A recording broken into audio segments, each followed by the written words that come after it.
Welcome to AI to Z, your gateway to the world of STEM and the careers shaping its future. Hosted by Airswift's Chief Revenue Officer, Anna Frazzetto, we delve into artificial intelligence, health tech, and more. With insights from industry leaders, Anna not only demystifies STEM, but also highlights the exciting career paths within. Whether you're an enthusiast, a professional, or considering a STEM career, tune in and journey with us into the future. Great. Well, hi, Julie. How are you? It's so good to have you here today. So let me just introduce you to the audience. Julie has a really, really small job. She's only the head of Chevron Global Talent Acquisition. And you've been with Chevron since 1998. Also, what I love about Julie is she's a big supporter of women in the industry, leadership sponsor for the Houston Women's Network, Gulf Coast Executive Women's Steering Committee member, a member of various employee networks, and of course, board member of the Greater Houston Chamber of Commerce. Welcome. Thanks, Anna. I'm happy to be here. Yeah, this is going to be fun. So we get to talk about, the things that we both love, which is talent and talent acquisition. And I think, a big question nowadays, as much as you hear about mega organizations that are doing layoffs, there's still a challenge of finding the right talent, right? In a competitive, it's still very much a competitive market. So what are some of the biggest challenges that you're finding in attracting top talent today? You're right, Anna. These days are totally different than what we knew even 5 years ago, right? The landscape has changed. And I'd like to say we're looking for the best talent, not the right talent, because right has a connotation of bias a little bit too, but the best talent with the right skills at the right time in the right place, right? And so what we have found in the last couple of years, that's there's probably two opportunities that we have found that is finding a little bit challenging to acquire or appeal to the talent that we're looking for, both locally and globally. And one is ensuring that we showcase and are able to articulate our Chevron narrative. So it's no secret that oil and gas has some positive and some negative connotation, depending on who you are, where you live, maybe. But we want to make sure that people understand the narrative and the employee value proposition that comes with working for an energy company that powers human energy for the world. So take a moment for that. We try to articulate the impact an employee can have on the world and bringing energy to the world. Articulating that, though, can be a challenge from time to time, given with making sure that we're moving in the directions of new energies as well as a traditional oil and gas. So that's one opportunity that we find makes it a little challenging to appeal to the right and the best talent. The second thing we find that can be a challenge is ensuring that the candidate can see themselves with a career at Chevron. That doesn't mean you have to be here 25 years like I have, but what kind of career and development and experience can you gain at Chevron? And that is tricky because the workforce, the talent pool, has some different drivers, right? Some people want 100% flexibility working from home. Some people need the hybrid. Some people want to work for a couple of years in a company and then leave. So what is that employment model that speaks to multiple demographics, again, locally and globally? So those are a couple of things we're finding a bit challenging, but we're up for the challenge. Right. And I think, first of all, I have to say, what a powerful statement to make by saying power human energy across the globe. I mean, that alone should make you want to say, I want to be part of that journey. I want to be part of that mission. Yeah. The energy and progress is what we're trying to appeal to, and do our applicants or the people we're trying to appeal for to, as well as our own employees, feel that they're part of that energy, right? As well. Right. Yeah, and often because I think there's a little bit of the misconception that, oh, oil and gas, like old traditional, as Right. opposed to if you look out of all the industries out there where you can choose employment, probably Mhm. one of the industries that's the most exciting is what's happening in the energy sector with Absolutely. the constant growth, looking at Mhm. alternative solutions, green energy, going Mhm. after renewable, like I mean, you name it, there's Exactly. such a variety. Exactly. Exactly. So now the industry as a whole, it's hit with so many tools, right? Sometimes it's so overwhelming and hard and difficult to navigate. How Mhm. can talent acquisition teams use data and technology to improve their efficiency and effectiveness? Mm. So it's a kind of like you're a kid in the candy shop sometimes with all amount of tools that are out there that can help with talent acquisition. But three things come to mind. First, you have to look for the tools that are going to put the customer first. And our customer in talent acquisition is the candidate. And that's external candidate or internal candidate, ones that are looking passively or actively. And so, how do you have a tool that is designed with the customer in mind first? And that's a nice criteria to start with because it makes a big impact and will help appeal to those candidates more. It also is important to have the lens when looking at tools. Does it help the business? Right. So in talent acquisition, we're a function that helps the business attract, appeal to, and select the talent that's going to bring the energy to the world. Right. But we need to make it easy and business facing for the customer as well. So that's the first one. The second one I would say would be that the experience that the candidate or the hiring supervisor goes through is easy. It's intuitive. You don't need a, a handbook to tell you how to navigate through the tool, right? It's intuitive, kind of like your cell phone. These apps, they don't come with a quick reference guide. They come with download the app and figure it out, right? Right. You've got to make it easy and intuitive and be able to show the big value, but with minimal change management, minimal disruption to the candidate or the business. The third one I'd say is the ability, I'm always looking for a tool. We actually have one that we use externally now for talent acquisition, but the tool has AI that does the candidate matching to a job or the job to the candidate to the job. And it's skills based, which is where we've been moving. And it does a lot of the work for both the candidate, remember again, customer focused, for the candidate and for the business. And it will bring more value from a diversity perspective because you could be missing some candidates that maybe you weren't looking at. Or alternatively, the candidate has downplayed their resume, right? They don't think they can apply for X, Y, or Z job. But guess what? The AI is like, I've read your resume. You likely have skills that would match with this job over here. So that it opens up such a huge pool for you when looking at different candidates too. So those are the three things I say. Right, and great tips for the audience to kind of apply back within their organizations. I think you hit a couple of points, the fact of making the journey important for the candidate and making it easy, right? That's so critical. The other Yes. aspect is the gender bias, which is so true. Like there are so many studies out there that say, if a man is applying for a job and they have 6 out of the 10 criteria, they think they got the I go job. for it. If a woman, Yeah. right. If a woman has 6 of the 10, they say, I'm not going to apply because I'm Yeah. not qualified. I I don't can't have do that. everything that I Yeah. need. Yeah. Yeah. But AI can help that as far as taking that, that bias away. Absolutely.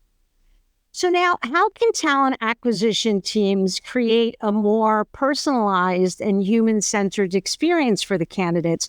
One of the concerns is with all the tools and the technology and AI that we're Yeah. taking the human element out. Mm. So what advice would you give as far as you can still maintain that personalized touch? Sure. So a couple things come to mind. Again, back to the process. The experience needs to be easy, first of all. If people have to click multiple times, they've lost interest. And actually, our career sites technology tells us how many times people are clicking, where are they Yeah. going, when are they tapping out. They're like, I'm done. I can't do this anymore.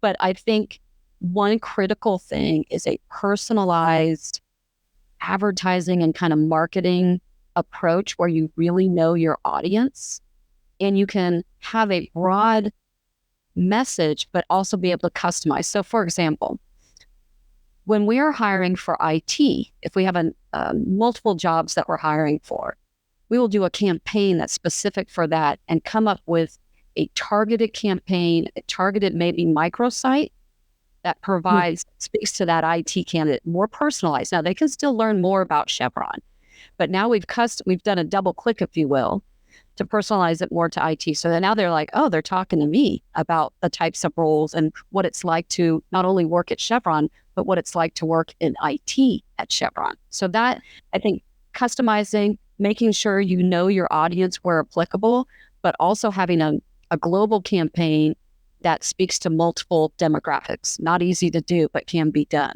right? The diversity of the marketing and advertising approach is super important. I also think that showcasing a company's culture, that employee value proposition up front, and using real Chevron people.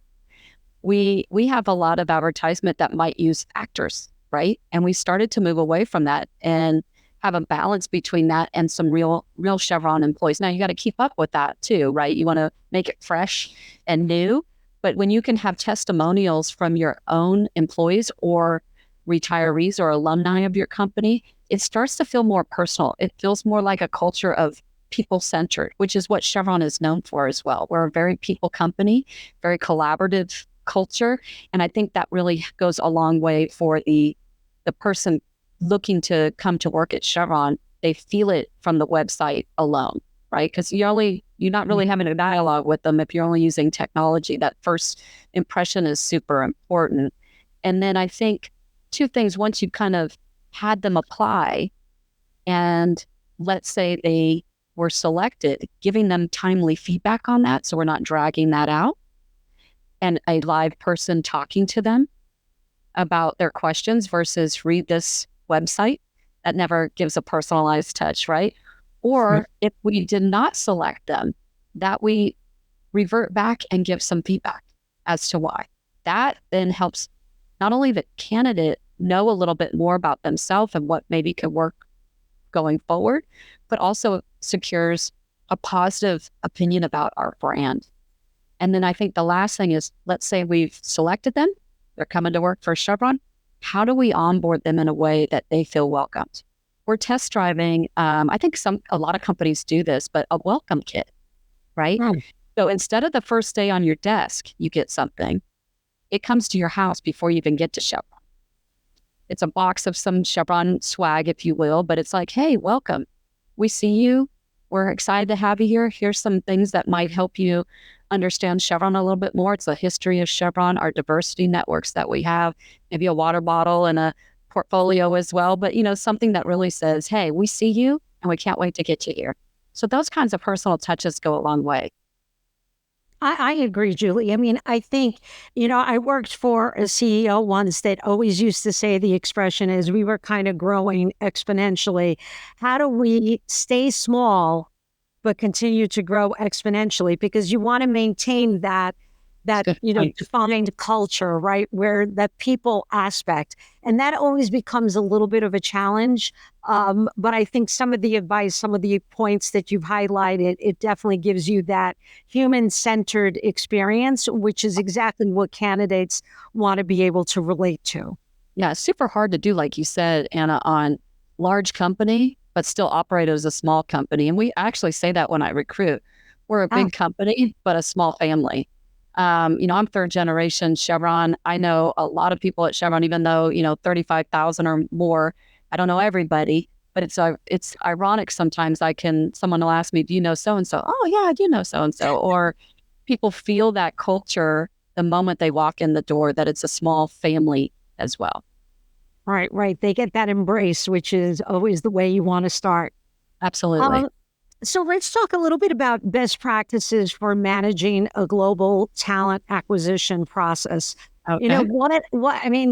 Being the global landscape, you've hit on a couple of points, not only the cultural diversity, but just diversity in general. Like, how do you Yeah. manage it? What three takeaways do you think you can leave the audience with? Great question. And, we've grappled with that for the last couple of years, but did a lot of internal and external research and listening, right? Truly hearing our customer, both internal and external, and not just in the United States. Since we are a US-based company, we operate in multiple countries around the world. So we really had to go out and ask different perspectives. And it came down to, I'm going to cheat, Anna, and come up with 4. Okay, great. Right. If a global company, you really need to operate with an enterprise view, but a local lens. What do I mean by that? There's a lot of things we can do that help and work globally, but there's a lot of things we can't do that will work globally. And so you start with that global view, that enterprise view, and then you get more granular where appropriate for that local market. For example, in branding, in a certain country, I might have to brand a little differently because they don't have the Chevron brand in that country. They have no idea what Chevron is. They might think we're the Chevrolet company. I don't know. They, who knows so you have to brand differently. So I'm not going to come really in hot with a big Chevron brand. They won't know what that is. So how do you customize for the local markets where appropriate? Not for everything, but where appropriate. So I think that's the first one. The second one I would say is focus on skills-based hiring.